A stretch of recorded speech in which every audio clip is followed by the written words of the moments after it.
आला आला मो झुआ पढुची की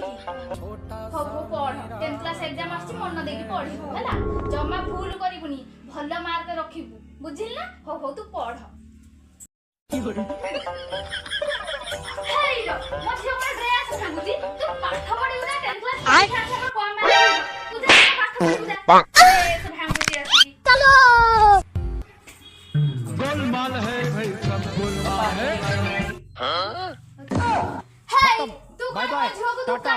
good bye 10th class exam अछि ना की जा तू जानी खाइ चल जा आइला कोन ना बाइया बरा तू हमर पढ हैला अभी मजा आएगा ना भिड़ो परीक्षा रे तो केवल एग्जाम रखी एटी बसी मुझे जाने दो, मेरी माँ मेरा इंतजार कर रही है।